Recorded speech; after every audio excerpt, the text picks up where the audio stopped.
Firstly, Paul, tell us about your background and how experienced you were going into the race.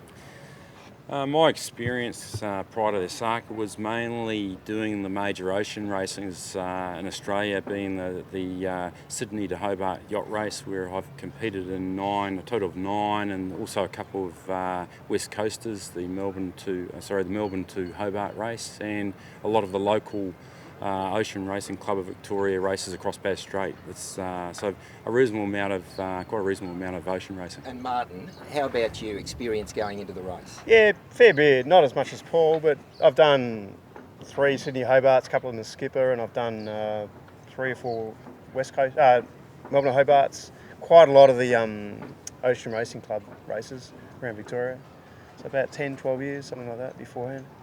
Tremendous. And what made you want to do the Melbourne Osaka in particular? For myself, the main, I guess it was a challenge, and I'd known about the Melbourne to Osaka race, seeing it leave Melbourne several times and seeing all the boats and the build-up to it. And I thought, well, that's something I'd really love to do as a bigger challenge to say the Sydney Hobart and Melbourne Hobart races, and it was just an ultimate goal. Particularly short-handed sailing was something I'd always wanted to try on a long race. When you look at the Vendée Globes and the races over in Europe, and there's not a lot of short-handed racing in around Melbourne, so that was why I was. Yeah, it's pretty much the marathon of ocean races. So it was. Look, I always said you'd have to be crazy to do the race, but it got me thinking. When I heard Paul was looking for someone, it just got me thinking, and I couldn't get it out of my mind. Guys, once you got into the race, was it anything like you expected? I thought we'd be more tired, but we're still tired, but it was, physically and mentally was... I thought I'd have a bit more relaxation time. We had some issues around fuel and batteries, which meant we had to hand steer a fair bit, and because of that it was tough, mentally and physically, hand steering for all those hours. Tell us about the boat. Was it chosen specially for the Melbourne to Osaka race? Oh, definitely. I had another boat at the time I wanted to do the race, and this boat came up on the market, so I was keen to buy it, and because it had already competed in the 2007 Melbourne to Osaka race, so I knew it was pretty much set up for it, and I figured it wouldn't need as much work as just an average, or the existing boat I had at the time had half share in a boat. So I figured, buy this boat for it, definitely. So when you actually came to do your preparation for the actual race, how much preparation did you need to put into the boat? Probably about double what we ever anticipated. There's always preparation. But I guess I started about 2 years before the race to get the boat ready, and Martin helped out tremendously as well. And it was a big we're similar mindsets. It has to work. If it's on the boat, it's got to work, and it just bugs you if it doesn't work. And I think, and we wanted it to be bulletproof, reliable. So we really just went over quite a lot of things, just double checking and replacing and fixing. And the sailing systems, we did a fair bit to the sailing systems to make it easy to two-handed. Because this is a fully crewed ocean racing boat, so typically. So things like hanks on the head sails and cars on the mast and other things that make it easier to sail two-handed. Okay, so you've got the boat. Paul, you're the skipper. How do you choose a partner? Very good question. I think I was very lucky to find Martin, when I did at the right time, because the original person I had in mind couldn't actually do the race because of a health condition, and just having to bump into Martin, and Martin was keen to... Yeah, I'd heard on the rumour mill that Paul was looking, and it got me thinking, and so Paul and I used to sail against each other a fair bit, had similar boats, so we knew each other already, we'd sail together a little bit, and Tremendous. So how much actual preparation did you do together sailing leading up to the event?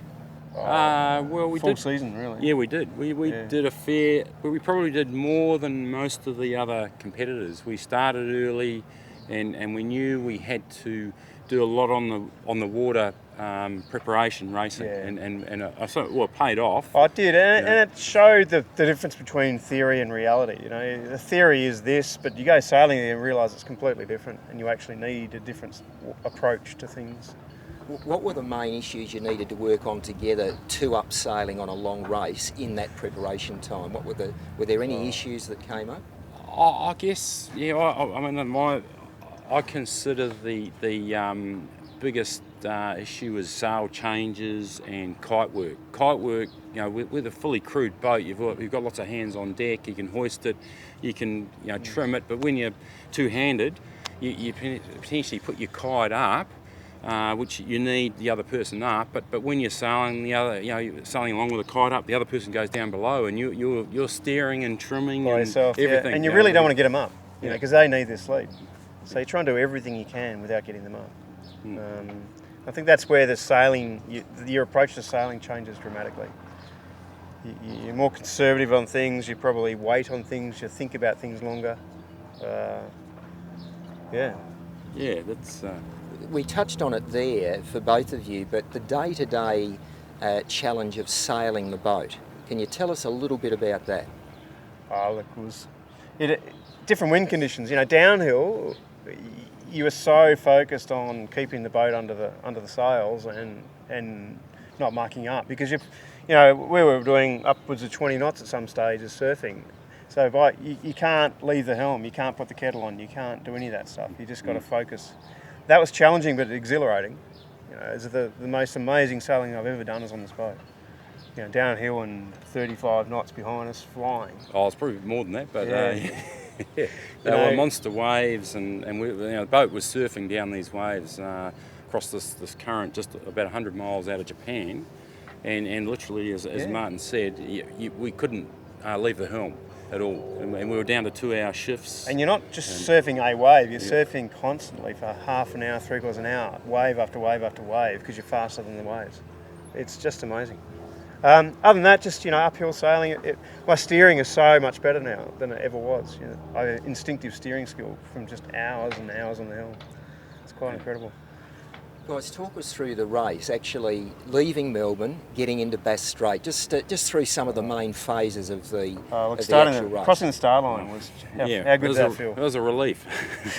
One of the biggest reliefs is actually starting the race, because we didn't have to do any more preparation, and we couldn't do any more preparation. So that was it. Sail. So we had to sail, and it was a bit of a relief, and then came out the heads with a kite. We had a kite for a while. That was pretty pleasant for the first day, but we knew the weather forecast was a bit ominous, so we knew there was weather ahead, and sure enough, we had 4 or 5 days on the nose at 35 knots, something like that, 40 knots at times. Pretty unpleasant. And so we earned our start, I think, because we worked and worked and worked, and then the wind came around finally and eased. Thank goodness, and we started reaching up across the current, reaching up the coast. So that was Still nice. going up the east coast? Yeah. Oh, definitely, yeah. We had some nice trade wind sailing. Yeah, nice sailing off Queensland, especially when we were down to shorts and t-shirt during the day sailing, and it's pretty nice. Nice sailing, and then Coral Sea was quite nice sailing. Yep. And then we got the doldrums and PNG. Yeah, that was hot, humid. Well, the Solomon Sea, between PNG and the Solomon Islands was very incredibly hot. You couldn't describe how hot it was below and on deck. It was incredible. It was. So we broke out of the Solomons, and then northeasterly trades kicked in. So that was nice. We were reaching again, crack sheet reaching for quite a few days. Wind would drop at night sometimes, and we had we were becalmed occasionally, but we made good progress up the northeasterlies there. Then we got to the currents, the current up near Japan. That was hideous current. I think some of the other competitors went backwards. Fortunately, we had quite a bit of wind behind us, 35, 40 knots behind us at the time. I was actually asking Paul about the instruments. The instruments look wrong. We're only doing 12 knots, but it seems like we're flying, Paul. It's the 5 knots of current. Then we saw the Osaka harbour, and we were so close, and we were running into it, and we thought, this is fantastic. Then the wind clocked around on the nose, 30-something knots on the nose, and that was the toughest couple of hours of sailing I've ever done, because the sea state was hideous. We got to the harbour, that was nice. Oh, yeah. Champagne sailing up the harbour. And then wind just died.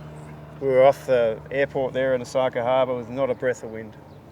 And it was like the gods are not smiling on us. I think you went to bed at that stage. Yeah, I had enough. There was absolute glass out in the Osaka Bay, and we were thinking, are we ever going to get there? We were only a couple of hours away if we had some wind. Yeah. And 10 nautical miles. I started doing the dishes before the wind came up, and we put the kite up and sailed across the finish line. I think we with spectator boats with a kite up on the finish, so you couldn't ask for a nicer finish. And that would have been a memorable moment, just crossing that line. It was fantastic. Exhilaration, the pride of just finishing. It was fantastic. So was there anything else along the trip that compared to that feeling crossing the line, a memorable moment, a special moment? Equator?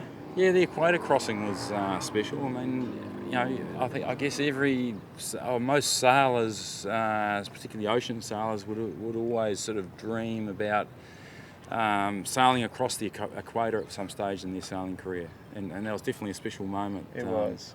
5 o'clock every day, we would have drinks and nibbles and a meal together. So we had an hour together, because even though you're two-handed, you're sailing alone a lot of the time, and you really look forward to that hour a day where you just chat and reminisce and talk about the day, and that was good.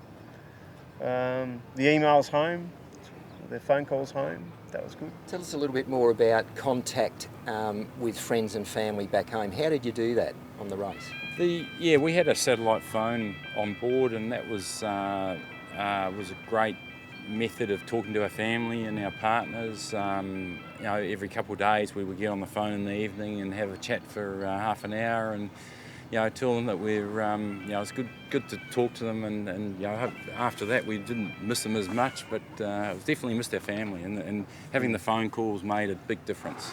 Yeah, it was. It was pretty important. Yeah. Emails too. I mean, I got older kids, so emails are probably a good way to talk to them anyway, even if I was home. So.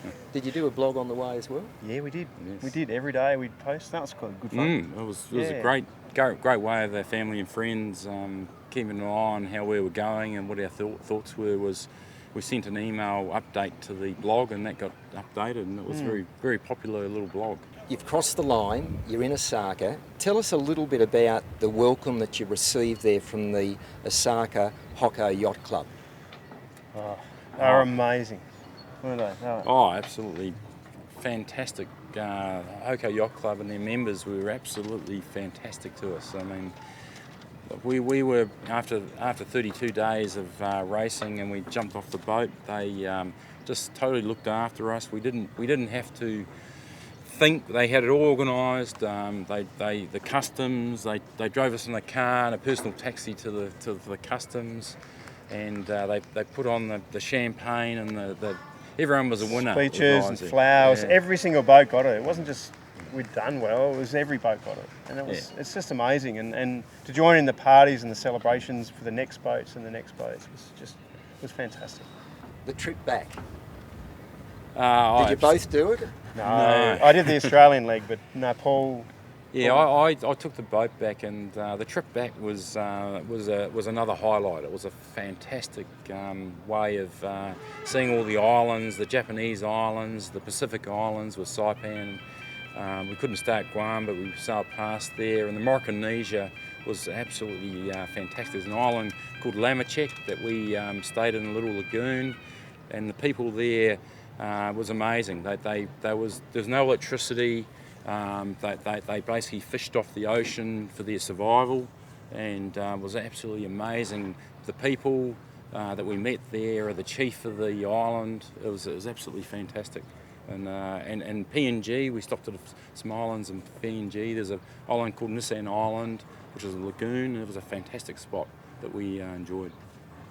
Was it hard choosing that crew to go back with, Paul, or did that just happen? Oh, I guess it just worked out. I had my brother with me, and a brother's friend, and my next door neighbour came as well, and another friend. It just happened to sort of fall into place, and we had the right number of people. And were they all highly skilled sailors, or? I made sure we had roughly half the crew was reasonably experienced to be able to sail, and the other half were beginners, and that worked out quite well.